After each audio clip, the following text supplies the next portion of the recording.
The morning sun cast long shadows across the marina as Maria Santos checked the ropes securing her modest fishing boat one last time. The weathered vessel, named Second Chance, had been her lifeline for the past 3 years.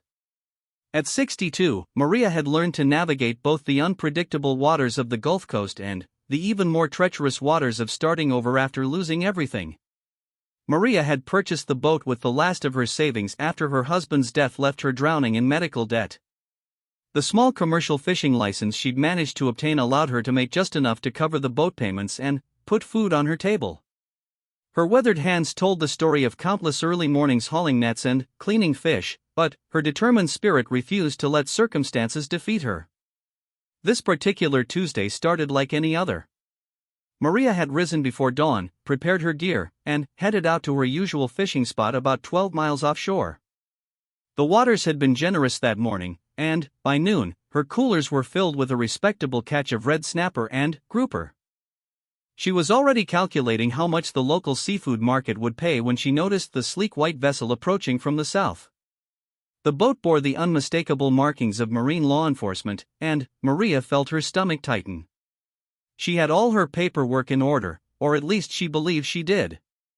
Her fishing license was current, her safety equipment was up to code, and she had been careful to fish only in permitted areas. Still, something about the aggressive way the patrol boat was cutting through the water toward her made her uneasy. Officer Jake Morrison stood at the bow of the enforcement vessel, his jaw set in a hard line. He had been having a particularly frustrating month dealing with illegal fishing operations, and his supervisor had made it clear that cracking down on violations was a priority. When he spotted the lone fishing boat in waters that had recently seen increased poaching activity, he decided to conduct a thorough inspection. As the patrol boat pulled alongside the Second Chance, Morrison called out through his megaphone. "This is Marine Enforcement. Prepare to be boarded for routine inspection." Maria nodded and began securing her fishing gear, but Morrison was already noting several things that concerned him. The boat looked older than what he typically saw with legitimate commercial operations.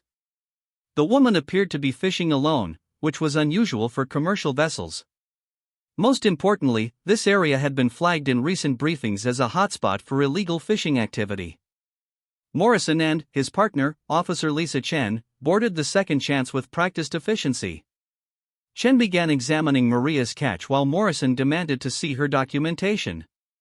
Maria produced her fishing license, boat registration, and identification with steady hands, despite the nervous flutter in her chest. "How long have you been fishing commercially, ma'am?" Morrison asked, his tone suggesting he had already formed an opinion. "About 3 years now," Maria replied honestly. "Since my husband passed away." Morrison studied her license with a frown. Something about the setup didn't sit right with him. The license was issued to Maria Santos, but he had been briefed about several boats using fake documentation to cover illegal operations. The fact that she was a single operator with an older vessel in a problem area only reinforced his suspicions. "Officer Chen, what's the condition of the catch?" Morrison called to his partner. Chen looked up from the coolers with a concerned expression. "Some of these fish look questionable, Morrison. A few might be undersized, and I'm seeing some species that aren't supposed to be harvested in this area." Maria's heart sank. She had been so careful to measure every fish, throwing back anything that didn't meet size requirements. "Officer, I checked every single fish. I've been doing this for 3 years, and I know the regulations." Morrison's expression hardened. "Ma'am, what we're seeing here suggests otherwise.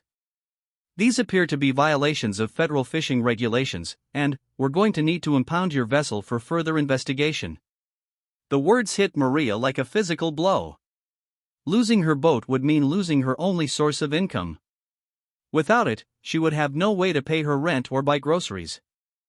The thought of starting over again at her age seemed impossible. "Please, officer, there must be some mistake," Maria said, her voice barely above a whisper. "This boat is all I have. I can't survive without it."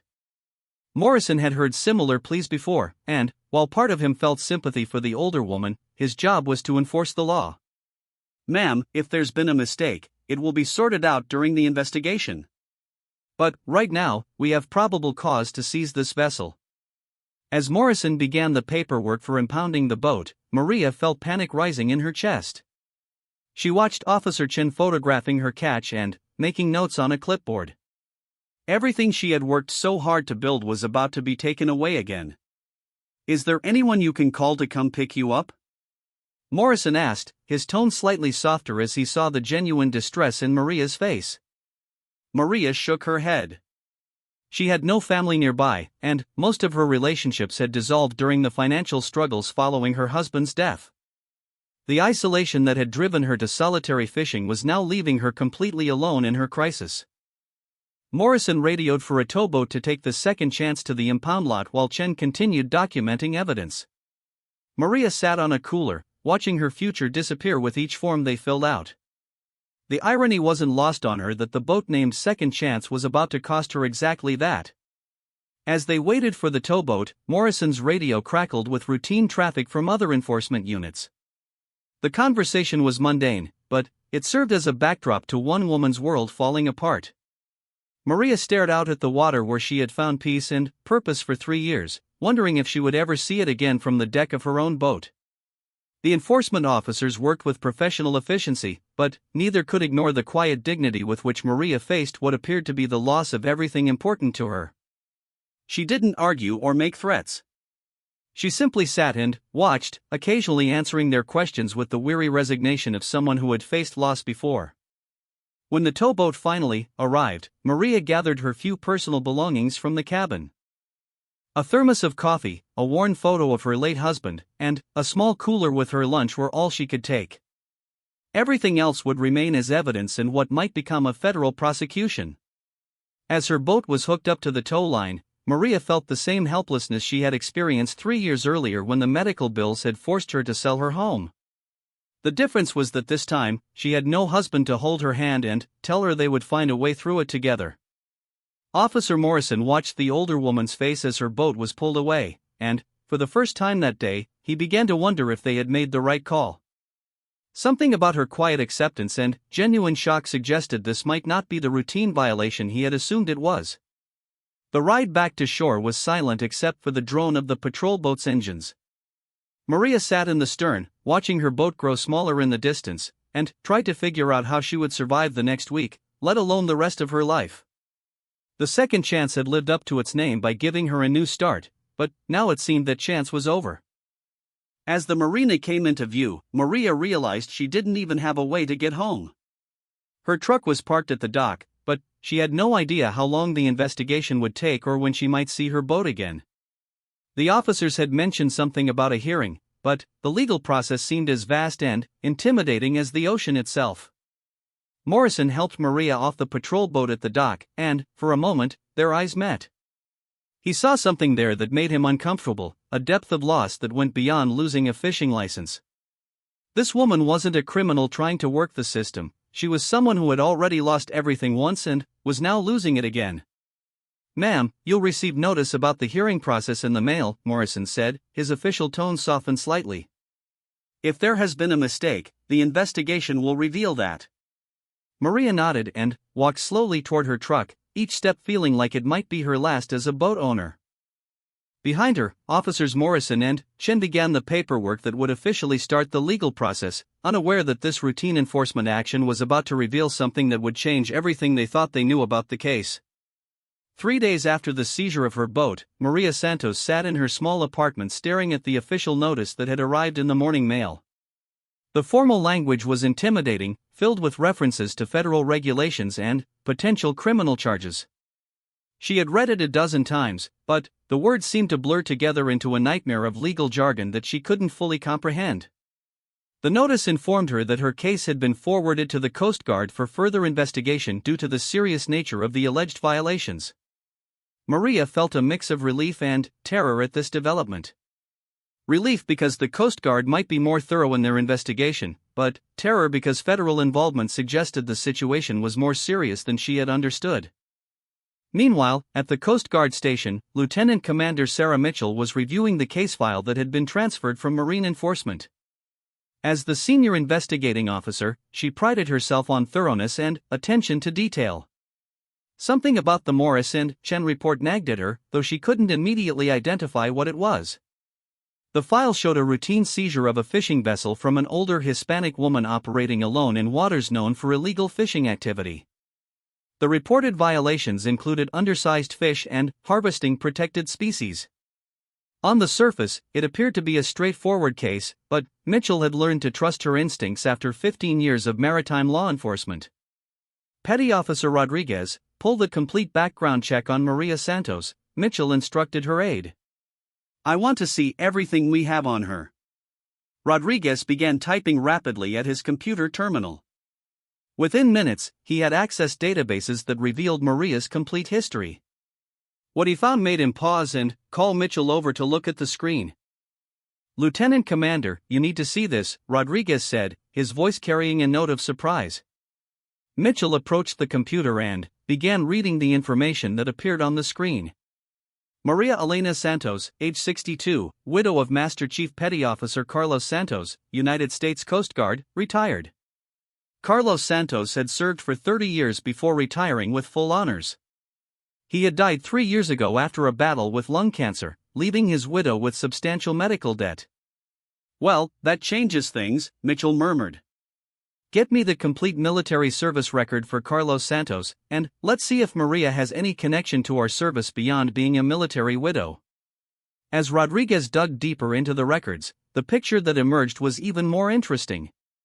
Maria Santos wasn't just a Coast Guard widow, she had worked as a civilian contractor for the Coast Guard for over 20 years.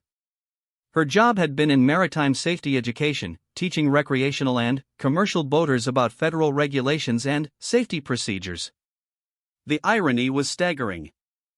The woman being accused of violating federal fishing regulations had spent 2 decades teaching those very same regulations to others. Mitchell felt a familiar tightness in her chest that she always experienced when she suspected a serious mistake had been made. Rodriguez, get me the original evidence from the seizure. I want to examine those fish personally. An hour later, Mitchell stood in the evidence storage facility examining the coolers that had been taken from Maria's boat. She had brought along marine biologist Dr. James Carter, who regularly assisted the Coast Guard in identifying species and determining compliance with fishing regulations. Dr. Carter examined each fish carefully, measuring them with precision instruments and comparing them to current species identification guides. After 2 hours of methodical work, he looked up at Mitchell with a frown. Lieutenant Commander, these measurements don't match what's in the report, Carter said. Every single fish in these coolers meets or exceeds minimum size requirements. And I don't see any protected species here at all. These are all common commercial fish that are legal to harvest in the area where she was fishing. Mitchell felt her jaw tighten. Dr. Carter, are you certain about this? Absolutely certain. Whoever measured these fish initially either made serious errors or was measuring different fish entirely. What's in these coolers represents a completely legal catch. Mitchell's mind raced through the implications. An experienced Coast Guard contractor and military widow had been falsely accused of violations that could result in federal charges and the permanent loss of her livelihood. The mistake wasn't just unfortunate, it was potentially devastating to someone who had served the Coast Guard community for decades. Rodriguez, get me Officer Morrison on the phone immediately, Mitchell ordered. 20 minutes later, Officer Morrison was explaining his actions to Lieutenant Commander Mitchell over a secure phone line. As he described the inspection and the reasons for the seizure, Mitchell began to understand how the mistake had occurred. Officer Morrison, did you personally measure each fish, or did you rely on your partner's assessment? Mitchell asked. Officer Chen did the biological assessment while I handled the documentation, Morrison replied. She reported questionable sizes and species, so I proceeded with the seizure based on her expertise. Mitchell made notes as Morrison spoke. Officer Chen was relatively new to marine enforcement and might have made identification errors under pressure. The area had been flagged for increased enforcement activity, which might have created a bias toward finding violations. Officer Morrison, I need you to understand something about the woman you arrested, Mitchell said. Maria Santos is the widow of a 30-year Coast Guard veteran and worked as a civilian contractor teaching federal fishing regulations for 20 years.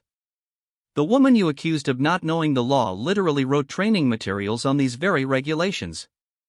The silence on the other end of the line stretched for several seconds before Morrison responded. Lieutenant Commander, are you saying we made a mistake? I'm saying that our independent analysis of the evidence shows no violations whatsoever. Every fish in her coolers was legal size and legal species. Mrs. Santos appears to have been doing exactly what her license permits her to do. Morrison felt his stomach drop. In his 15 years of marine enforcement, he had never been involved in such a significant mistake. The thought of an innocent woman losing her livelihood because of his actions made him physically ill. What happens now, Lieutenant Commander? Morrison asked. Now we have to figure out how to make this right, Mitchell replied. But, first, I want to meet with Mrs. Santos personally. The next morning, Maria received a phone call that she initially thought might be a cruel joke. Lieutenant Commander Mitchell had introduced herself and requested a meeting to discuss Maria's case. The Coast Guard officer's tone was respectful and professional, but Maria detected something that sounded like regret. They agreed to meet at the Coast Guard station, and Maria spent the drive wondering if this meeting would make her situation better or worse. She had dressed in her best clothes, a simple blue dress that she had worn to her husband's military funeral, hoping to make a good impression on the federal investigators. Lieutenant Commander Mitchell met Maria in the lobby of the Coast Guard station and immediately noticed the dignity and composure of the older woman. Despite the stress of the past week, Maria carried herself with the quiet strength that Mitchell recognized in many military families. Mrs. Santos, thank you for coming in, Mitchell said, extending her hand. I know this has been a difficult time for you. As they walked to Mitchell's office, Maria noticed the military efficiency and pride that permeated the Coast Guard facility. It reminded her of the years she had spent working alongside these dedicated men and women, and she felt a pang of nostalgia for her former career. Mitchell's office was decorated with commendations and photos from her years of service. She gestured for Maria to take a seat and then sat across from her, her expression serious but kind. Mrs. Santos, I need to begin by apologizing on behalf of the Coast Guard, Mitchell said. We have completed our independent investigation of your case, and we have determined that no violations occurred. You were completely within your legal rights and your catch was entirely compliant with federal regulations. Maria felt the words wash over her like a wave, but it took several seconds for their meaning to fully register. Are you saying that I did nothing wrong? She asked, her voice barely above a whisper. That's exactly what I'm saying, Mitchell confirmed. Our marine biologist examined every fish in your coolers and confirmed that they were all legal size and legal species. You followed every regulation perfectly. Relief flooded through Maria's body, followed immediately by a surge of anger. Then, why was my boat taken? Why have I spent the last week thinking I might go to prison? Mitchell had been dreading this question, but she knew Maria deserved a complete explanation. Mrs. Santos, it appears that errors were made during the initial inspection. The officers involved were operating in an area that had been flagged for increased enforcement due to illegal fishing activity, and they may have been overly eager to find violations. Maria absorbed this information slowly. The relief of knowing she wasn't a criminal was overwhelming, but the thought of how close she had come to losing everything was terrifying. What happens to my boat? She asked. Your boat will be released immediately, Mitchell assured her. All charges will be dropped, and this incident will be expunged from any records that might affect your fishing license or insurance. Maria nodded, but Mitchell could see that something else was troubling her. Mrs. Santos, is there something else you'd like to discuss? Lieutenant Commander, I need you to understand something, Maria said, her voice gaining strength. That boat isn't just my business, it's my life. When my husband died, I lost our home, our savings, everything we had worked for. The second chance was my way of rebuilding. If I had lost it. Maria's voice trailed off, but Mitchell understood the implication. For someone in Maria's situation, losing the boat would have meant losing her ability to survive independently. The mistake hadn't just threatened her livelihood, it had threatened her very existence. Mrs. Santos, I want you to know that we take this mistake very seriously, Mitchell said. We're implementing additional training for our enforcement partners to prevent this type of error from happening again. Maria appreciated the gesture, but she was thinking about something else. Lieutenant Commander, you said you know about my background with the Coast Guard? Yes, ma'am. We discovered that you worked as a civilian contractor for 20 years and that your late husband was Master Chief Santos. I have to say, his service record is impressive. Maria smiled for the first time in a week. Carlos always said the Coast Guard was about helping people, not hurting them. I think he would be disappointed in how this was handled. Mitchell felt the weight of that statement. The Coast Guard's motto, Semper Paratus, always ready, included being ready to admit mistakes and make them right. Mrs. Santos, what can we do to make this right? Maria considered the question carefully. She could demand compensation or file complaints, but that wasn't what mattered most to her. I want to make sure this doesn't happen to someone else, she said. Someone who doesn't have my background or resources might not have been able to fight this. Mitchell was impressed by Maria's response. Even after being wrongly accused and nearly losing everything, her first thought was for others who might face the same situation. It was exactly the kind of character Mitchell would have expected from someone who had dedicated her career to Coast Guard service. Mrs. Santos, would you be willing to help us develop better training protocols? Mitchell asked. Your experience on both sides of these regulations could be invaluable in preventing future mistakes. Maria's eyes lit up with interest. For the first time since the seizure, she felt like something positive might come from the ordeal. Lieutenant Commander, I would be honored to help. As their meeting concluded, Mitchell walked Maria back to the lobby. Mrs. Santos, your boat will be ready for pickup tomorrow morning. Is there anything else we can do for you? Maria paused at the door and turned back to face Mitchell. Lieutenant Commander, please make sure your people understand that not everyone on the water is trying to break the law. Some of us are just trying to survive with dignity. After Maria left, Mitchell sat in her office thinking about the conversation.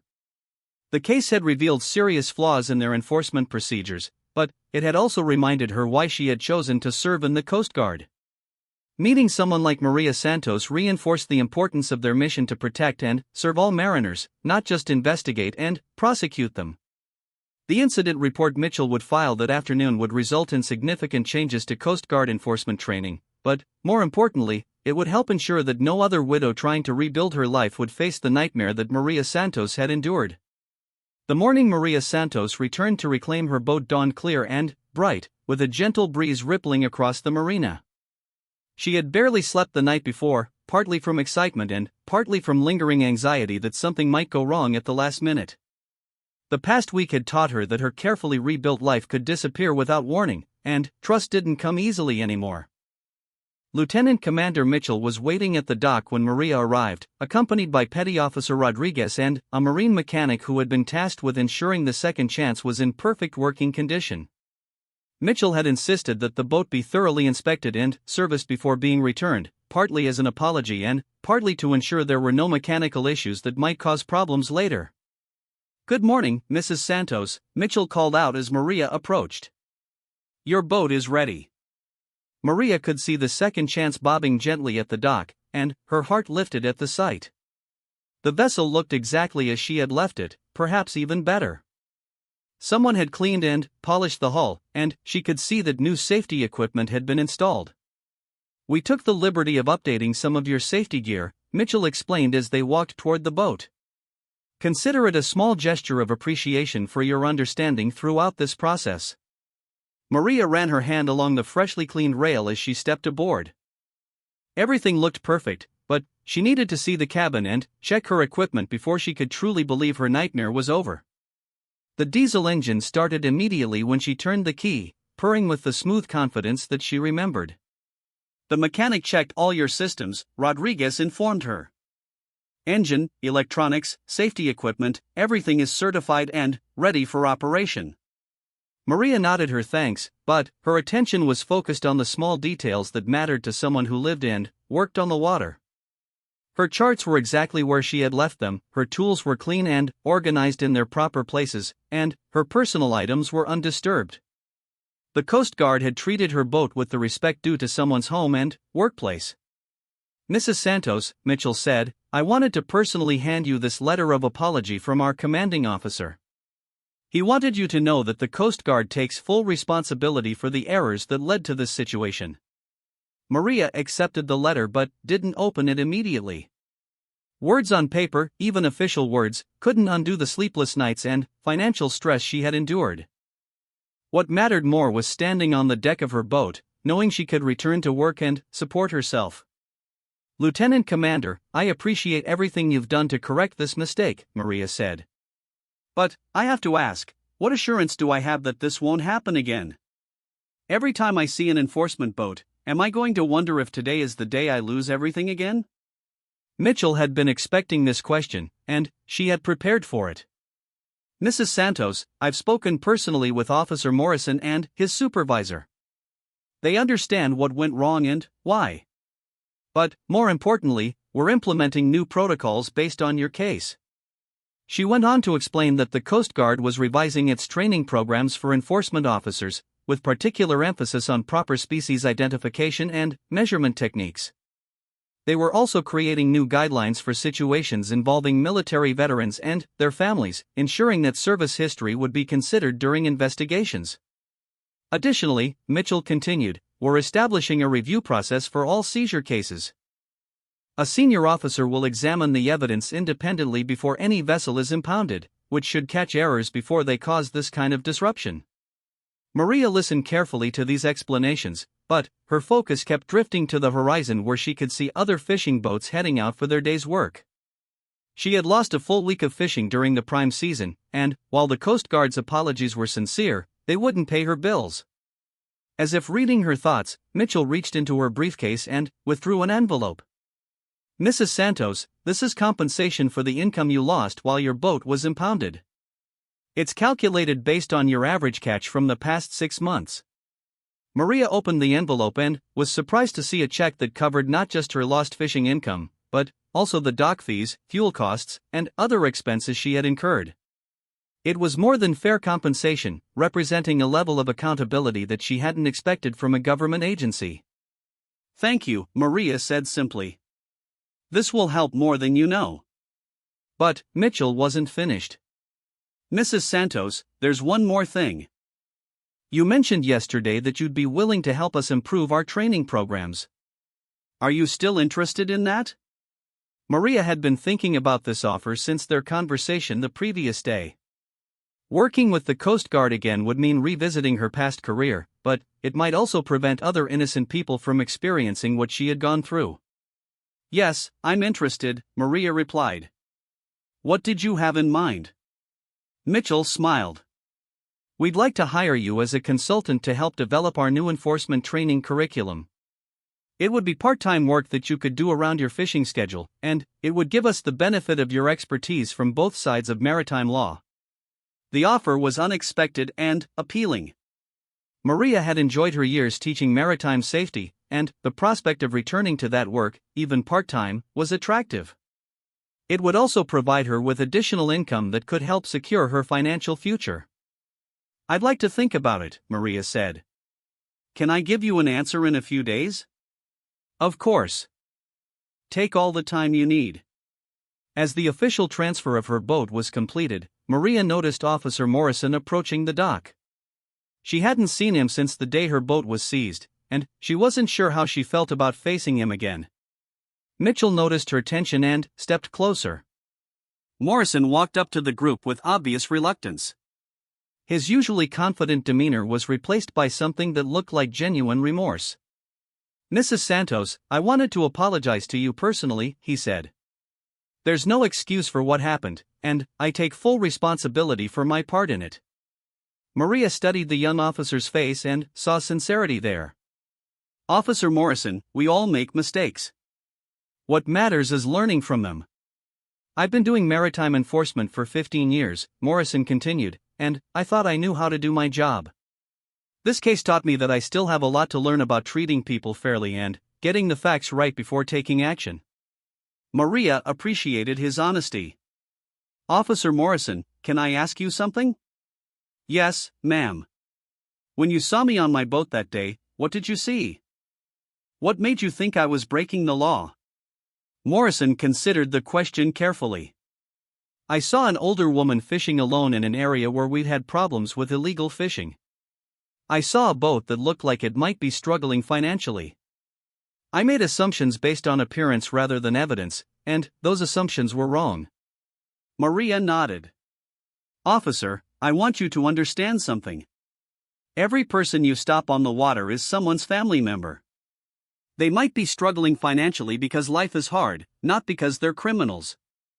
Before you assume someone is breaking the law, remember that they might just be trying to survive with dignity. Morrison absorbed this lesson with the seriousness it deserved. Mrs. Santos, I promise you that I'll remember this case every time I conduct an inspection. I won't make these mistakes again. After Morrison left, Maria spent a few more minutes checking her boat systems and organizing her gear. She wanted to take the second chance out for a short trip to make sure everything was working properly and to restore her confidence in being on the water again.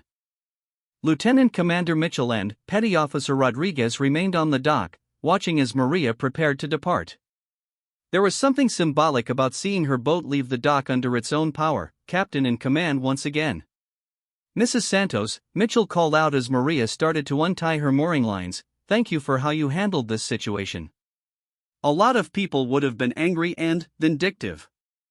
Your grace under pressure is exactly what I'd expect from a Coast Guard family member." Maria smiled and waved as she started the engine. "Lieutenant Commander, my husband always said that how you handle adversity shows who you really are. I hope I made him proud." As the second chance pulled away from the dock, Maria felt a weight lifting from her shoulders that she had been carrying for more than a week. The boat responded perfectly to her touch, and the familiar rhythm of the engine was like a heartbeat returning to normal. She was back where she belonged. 3 hours later, Maria returned to the dock with a modest catch and a renewed sense of confidence. The fish she had caught would provide dinner and a little income, but, more importantly, they represented her return to normal life. The nightmare was truly over. Over the following weeks, Maria accepted the Coast Guard's offer to work as a training consultant. Her first project was developing a case study based on her own experience, which would be used to teach enforcement officers about the importance of thorough investigation and fair treatment of mariners. The training materials she developed emphasized the human impact of enforcement actions and the need to balance law enforcement with compassion and understanding. Her work contributed to significant improvements in Coast Guard enforcement procedures and helped prevent similar mistakes from affecting other mariners. 6 months after her boat was seized, Maria received a letter from a commercial fisherman in Florida who had been stopped by the Coast Guard. The officer who inspected his boat had been trained using Maria's materials and had conducted the inspection with professionalism and respect. The fisherman wanted to thank whoever had influenced the Coast Guard to treat working mariners with such consideration. Maria kept that letter in the cabin of the Second Chance, along with the official apology from the Coast Guard and a photo of her late husband in his Coast Guard uniform. They served as reminders that even the worst experiences could lead to positive changes if approached with the right attitude. The boat that had nearly been taken from her had indeed lived up to its name. The Second Chance had given Maria a new life after her husband's death, and now it had survived a challenge that could have ended everything. As she looked out over the water each morning, Maria knew that she had not only saved her boat but had helped improve the system for everyone who earned their living on the sea. Her story became a training example used throughout the Coast Guard, reminding officers that behind every boat they inspect is a real person with a real life that can be dramatically affected by their decisions. The woman they had tried to seize the boat from had ended up teaching them something far more valuable than any violation they might have caught. Maria Santos continued fishing the Gulf Coast waters, but now she also served as a bridge between the enforcement community and the people they regulated. Her experience had transformed her from a victim of the system into an agent of positive change, proving that sometimes the most difficult challenges can lead to the most meaningful opportunities to serve others. The Second Chance continued to live up to its name, carrying Maria safely through the waters each day and serving as a symbol of resilience, redemption, and the power of treating others with dignity and respect. In the end, the Coast Guard's discovery of Maria's identity had led not just to the return of her boat, but to improvements that would benefit mariners for years to come.